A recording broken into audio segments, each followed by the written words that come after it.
Romain Guillaume, alors ça... Monsieur Roger, arrivez. Et nous déclarons donc officiellement cette première convention ouverte.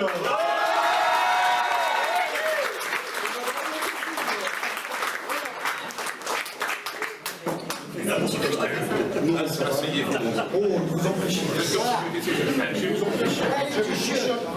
Alors, nous allons commencer cette première convention consacrée au doublage du jeu vidéo, parce qu'aujourd'hui, le doublage de jeux vidéo prend beaucoup plus d'importance que ce qui se faisait avant, avec les vulgaires bruits de grenades, mitrailleuses, etc. etc. Si on prend, voilà, j'ai deux exemples. Si on prend M. Frédéric Soutrel sur le dernier God of War, il y avait un petit peu de vie, on va dire. Oui. Voilà. Si on prend Assassin's au hasard, hein, Assassin's Creed Odyssey, un petit peu. Oui, oui, un petit peu. Voilà. C'était pour tester. Donc c'est pour ça qu'aujourd'hui, on va parler un peu de la complexité de doublage de jeux vidéo qui est différente du doublage de séries, de films. Parce que la plupart du temps, et Charles, tu me diras si je dis des bêtises, la plupart du temps, on n'a ni image, ni voix. Et en fait, vous avez juste un texte. Voilà. Pardon, on va faire comme ça. Oui, bien sûr. Bah, après, on a quand même souvent les audios originaux, américains ou japonais ou autres. Mais ça peut arriver de temps en temps qu'on les ait pas. Oui, c'est vrai. Surtout sur... surtout sur Odyssey, il y avait des textes multiples. Oui, sur Odyssey, on a ce qu'on appelle le dialogue branching de Ubisoft, qui est bien connu. C'est-à-dire que, en gros, tu peux répondre oui ou non, ou merde, ou dire. Et évidemment, il ne faut pas se gourer dans ce dialogue. Mais sur Odyssey, pour le personnage Cassandra, etc., ou Alexios, parle pas breton. Hein. Et on a fait du bon matériel pour travailler. Ouais. Et il y avait l'image aussi sur les cinématiques, etc. On n'a pas été trop durement lâchés. D'accord. Moi, je n'aurais pas dit ça, mais... T'as un microphone devant toi. Ah oui, non, on a eu en effet quelques sites. Oui. C'est un métier. Non, on a eu en effet quelques cinématiques, mais... Après, putain de projet, sinon. Mais sur la plupart des cinématiques, moi, je les ai pas vues, je les ai découvertes en les jouant. Hein. D'accord, oui, bah, parce que oui. c'est possible. Ah oui, je t'assure.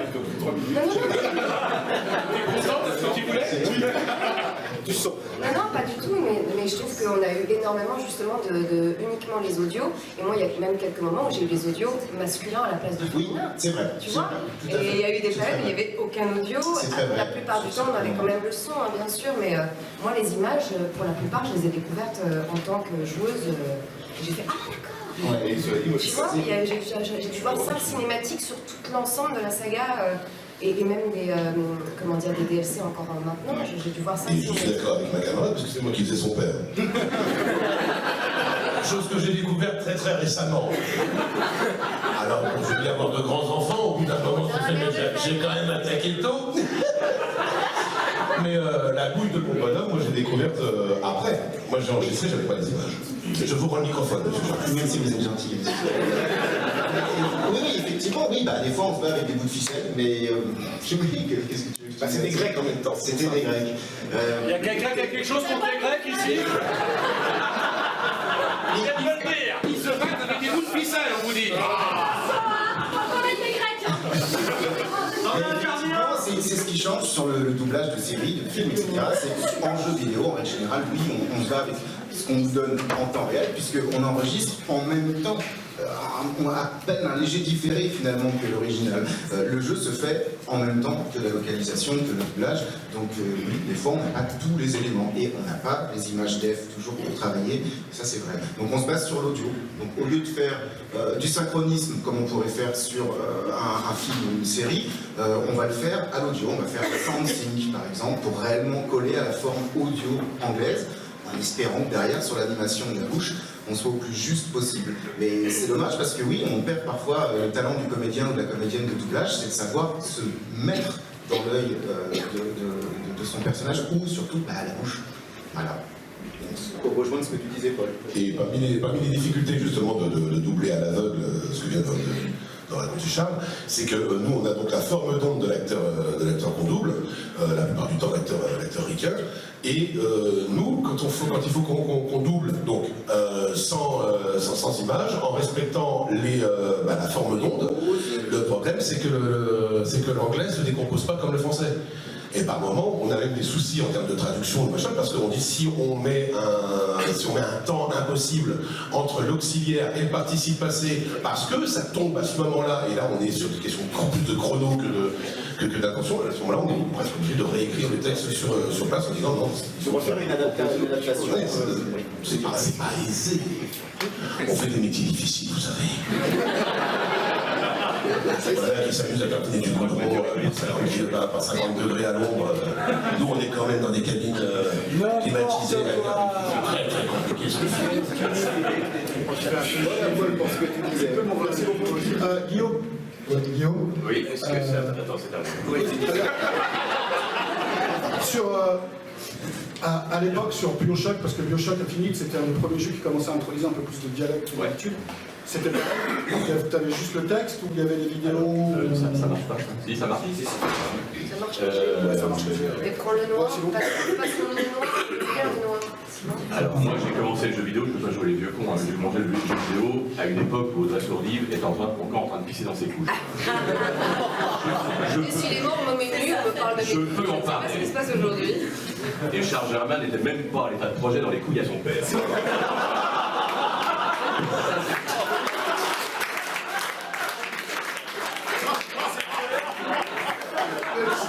Alors, laissez parler les vieux.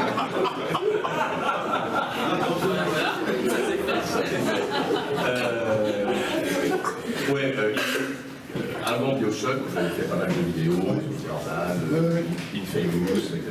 Infamous, on a eu zéro image, rien du tout, je n'ai rien vu avant que le jeu sorte. D'accord. Voilà, il y a eu Infamous 1, Infamous 2, à partir du 3, ils ont rajouté des personnages.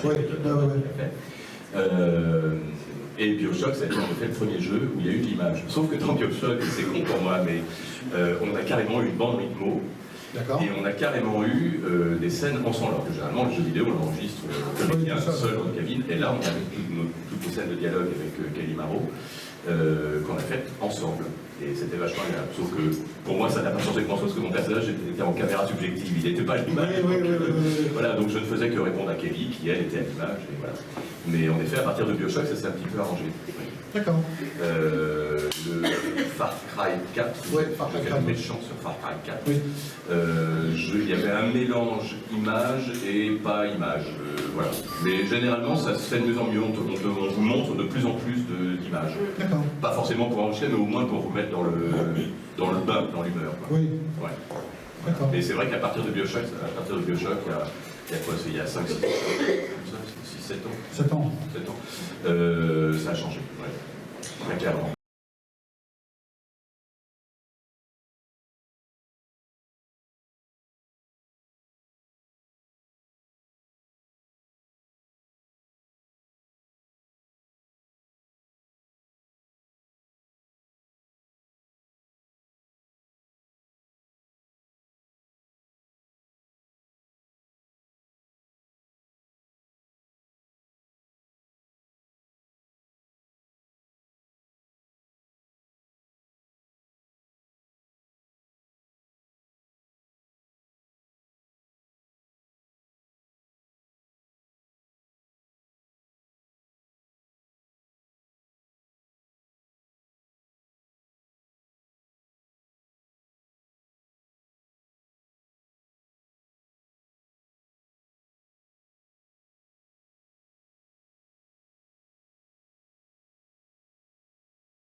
Des petits sacs de sport, des trucs, on était chez Decathlon pour acheter des t-shirts. Ouais.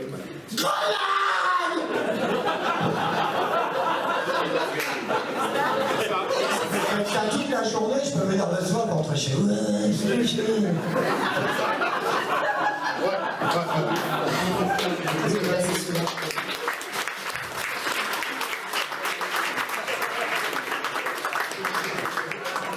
c'est vrai que sur les jeux vidéo, moi j'ai remarqué que quand j'ai commencé vraiment à bosser dedans, les premiers rôles que je faisais, c'était des rôles où justement je hurlais grenade.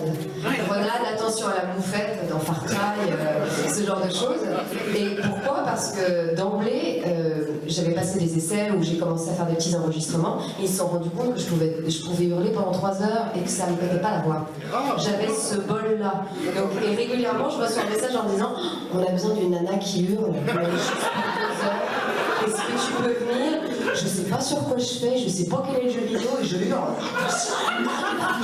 Et moi je m'éclate, moi ça m'amuse. Après j'ai du bol de pas avoir la voix qui se barre, ça c'est déjà arrivé, hein, mais j'ai la chance que ce soit assez rare. Mais donc très souvent, moi je hurle dans les jeux vidéo. Dans les tout petits rôles où vous ne me reconnaîtrez pas.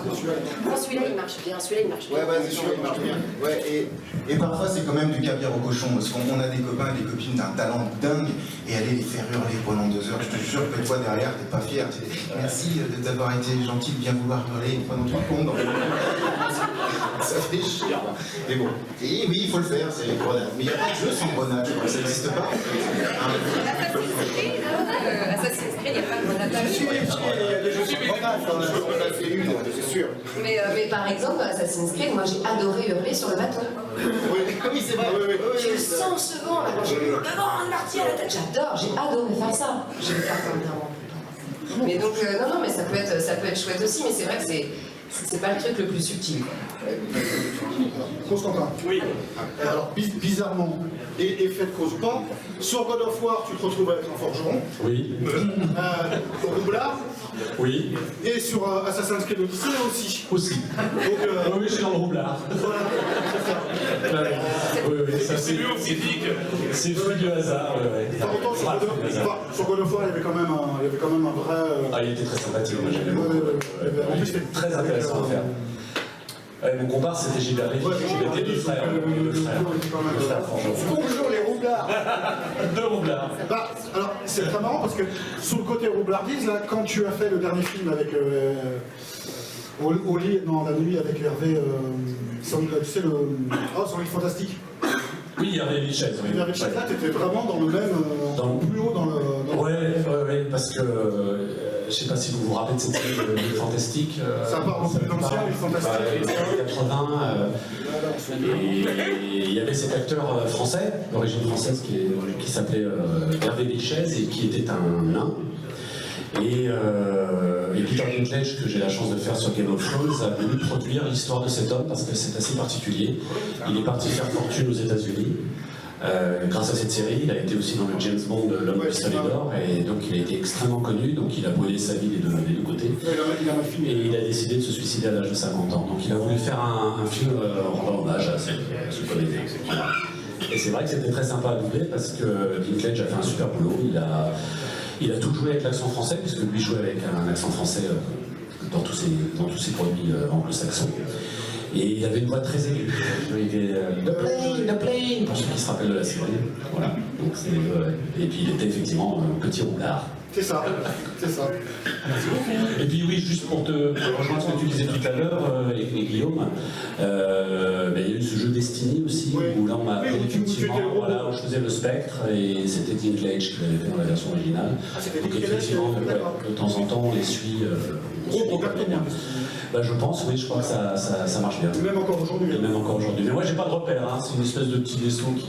Oui, c'est une espèce de robot. De gadget, voilà, donc j'ai pas pour elle de synchro. Voilà. Oui, vas-y, Manu. Alors moi je vais vous dire quelque chose, il y a Charles il va bondir sur sa chaise, je suis mort de rire. Il marche un truc. Je suis en train de faire personnellement un jeu vidéo, ça fait 3 ou 4 mois qu'on a commencé, on va finir la semaine prochaine. Paraît-il c'est le jeu vidéo qui va révolutionner tous les jeux vidéo, hein, c'est sur ma vie dans la boîte. Et ça s'appelle, je vous le dirai pas, j'ai pas le droit, ça allez-vous.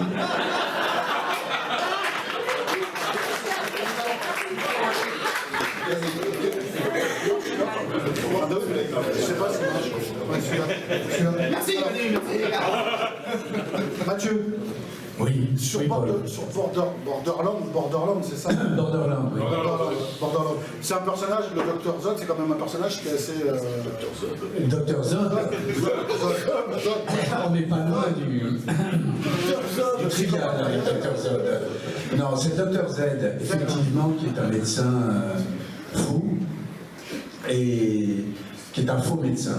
Enfin, je ne sais pas si vous connaissez ce jeu, et j'adore le reprendre régulièrement quand on m'appelle pour le faire. Oui, il y a 3 là. Et même à une époque, oui, effectivement, je viens de le reprendre il y a peu de temps. Et c'est un mec qui est très très agité, un faux médecin. Et ils avaient même ajouté son frère à une époque, qui était le docteur Ned. Donc, on m'avait confié les 2 rôles, je faisais les 2 rôles en même temps. Je ne me rappelle plus sur quel opus c'était. Vous devez le savoir parce que vous devez connaître beaucoup mieux les jeux que moi-même d'ailleurs. Je parle difficilement des jeux World of Warcraft. J'ai fait un personnage qui, pendant quelques années, qui s'appelle Garrosh, et qui était très très plaisant à faire, et j'ai appris beaucoup de choses sur le jeu vidéo grâce justement à ce jeu. Quand je suis arrivé dans la société de doublage la première fois, le client était là et on m'a expliqué comment ça fonctionnait, parce que je ne suis pas gamer, je ne l'étais pas. J'ai essayé après, mais je me suis vite débrouillé pour trouver les solutions sur Internet. Parce que j'y arrivais pas et je devenais complètement dingue au bout d'une heure à essayer de passer une porte. Je ne pouvais pas. Et alors j'ai compris qu'en tapant le truc sur Internet, on pouvait m'ouvrir la porte. Alors donc je faisais ça, j'avançais dans les jeux comme ça, ce qui est sympa aussi d'ailleurs. Bon. Et en ce qui concerne ce jeu, j'ai appris tout de suite qu'il y avait 12 millions de gamers dans le monde, et j'ai trouvé ça hallucinant. Le client m'a expliqué ça, et là j'ai compris l'ampleur du jeu vidéo à ce moment-là. Avant je ne savais pas du tout, j'avais aucune idée de ce que ça pouvait être. Bon, j'adore faire des jeux, tu me parlais de Borderland, j'adore faire le Dr Z, effectivement de Borderland, ou reprendre Garrosh dans World of Warcraft. Bon, il y a d'autres jeux, mais... Oui, sur Assassin's Creed, tu faisais un chevalier très distingué. Alors, absolument, mais l'intérêt d'Assassin's Creed, c'est que ce sont des personnages qui ont existé. Ce sont des vrais personnages. On ne peut pas... Garrosh n'a jamais existé. Dr Ned, si sûrement dans la vie on va rencontrer des Dr Ned. Mais j'espère que vous ne tomberez jamais entre leurs mains.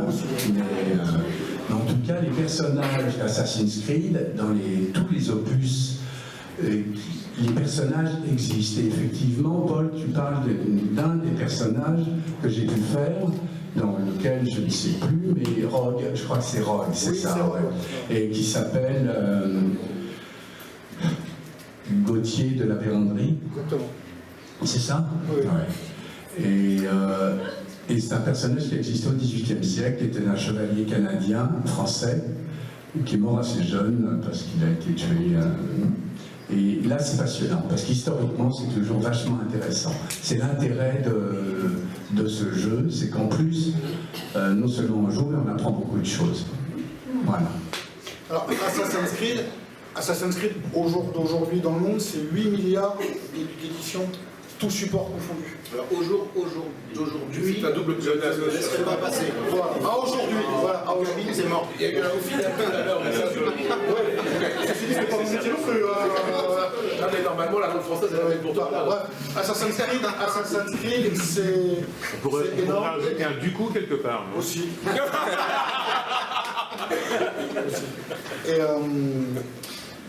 Et là, voilà, la bref, en fait, où ils ont été très malins sur Ubisoft, c'est qu'ils ont fait des suites.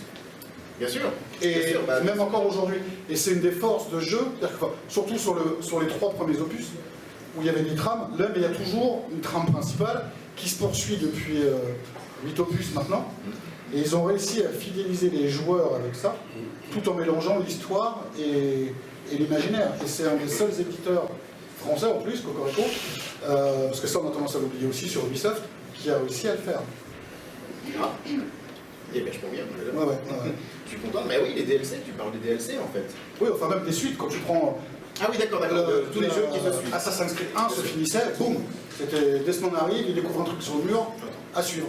Et c'est eux qui ont vraiment un peu imposé le cliffhanger qu'il y avait à l'époque dans les séries. Ils ont l'intelligence de faire ça.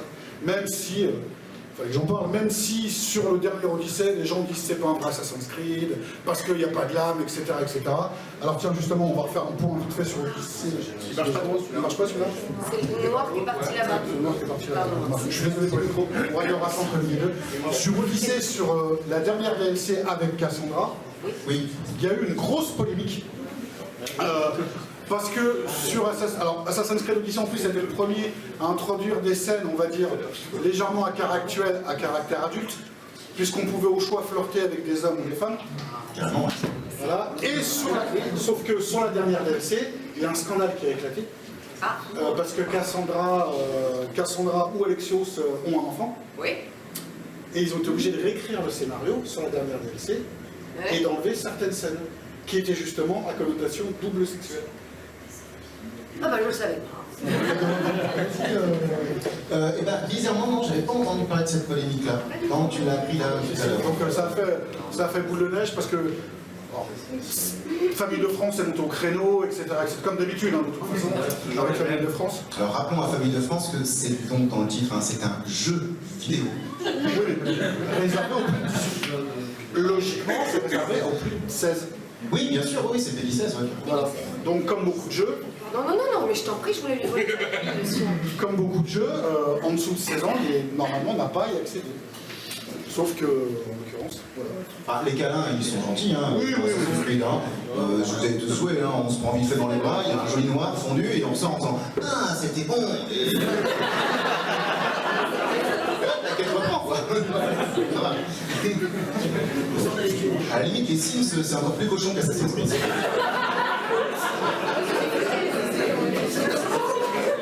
Ouais, je voulais le voir.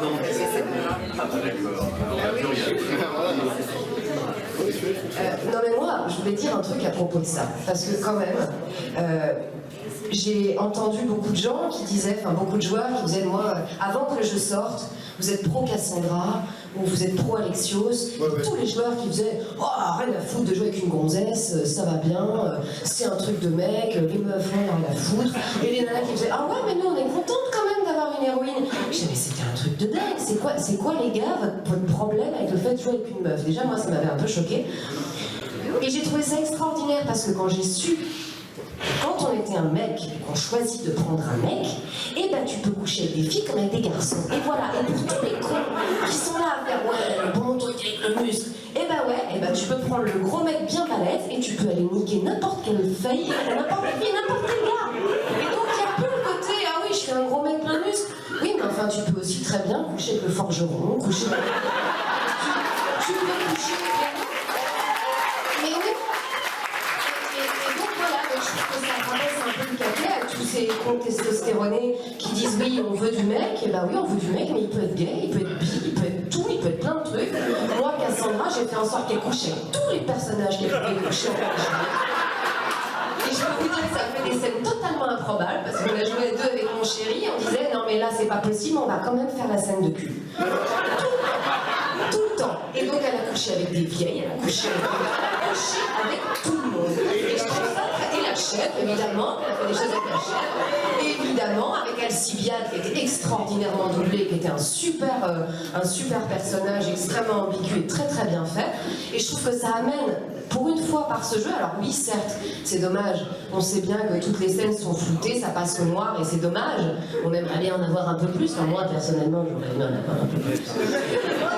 Mais malgré ça, je trouve que ça amène quand même vers une espèce de libération, en tout cas, même dans la conception du jeu, de se dire oui, un héros spartiate,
Frédéric Soutel, Constantin Papas et Super, Fanny Bloch, c'est vraiment génial et voilà, j'espère qu'on verra encore tout ça à l'avenir.